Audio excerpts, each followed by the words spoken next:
May nabasa akong komento tungkol sa pagiging tanga at naalala ko at na-remember ko ang interview ng SB19 kasama si Tony Gonzaga sa YouTube channel na Tony Talks na sinabihan ng SB19 na parang mga tanga gaya-gaya sa mga K-pop at mga Korean drama ng mga actors at singers. Pero ngayon, baliktad na ang mundo. Kinakain na ng mga taong tanga noon ang sinasabi nila against SB19. Talaga namang bilog ang mundo at hindi palaging nasa baba ka. Minsan din o sa pamamagitan ng iyong pagsumikap ay mapunta ka sa taas at umasenso tulad na lamang ng SB19. Rag to riches sila, nagsusumikap at natupad ang pangarap. Tulad nitong si Karina na dating tanga noong unang panahon. Subalit ngayon nakilala na at naging idolo na ang The King of P-pop SB19. That was 3 years ago pero ngayon masaya na siya. Siyempre namangha at nasurpresa sa totoong talent ng ating The King of P-pop. Sabi nga niya, dati akong tanga noon.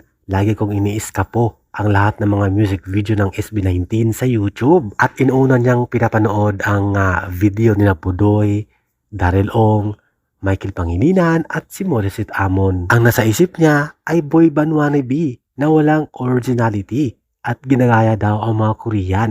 Yan nga ang tumpak na interview ni Tony G sa SB19 noon sa kanyang Tony Talks. Na-shock si Karina dahil talagang wow siya sa talent ni Stell nang kumanta si Stell sa Disney. Kaya naman lagi siyang puyat sa kakapanood ng mga music video ng SB19 lalo na kay Stell. That was 3 years ago daw. Dagdag pa niya, happy shot lucky dahil na-discover niya ang boy band na SB19.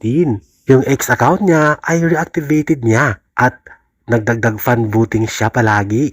At syempre, certified 18 na siya, fan na fan ng SB19. Yan ang sabi ni Karina at hito pa, si Danica, isang tanga din, sabi niya. Dati akong tanga, review niyo pa ang buhay ko. Inamin niya na sinabihan din niyang tanga ang SB19, subalit kinain niya ang lahat ng mga salita niya. Na-realize ni Danica na matalino ang SB19, ang gagaling nilang sumayaw at kumanta. Very talented. Ayon sa kanyang post, tatalino ng mga kanta nila at ang gagaling, may meaning talaga. O diba, sino bang tanga dyan na minamaliit noon ang SB19 at ngayon tagumpay na sila. Tugatog ng tagumpay. Maraming achievements at mga endorsement, concerts, shows, mga kanta, music video at marami pang iba.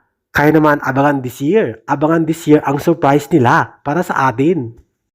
Thank you for watching, guys. See you in the next video and update. Please like and subscribe to my channel. Keep watching. God bless everyone and always remember, be yourself and be a good one.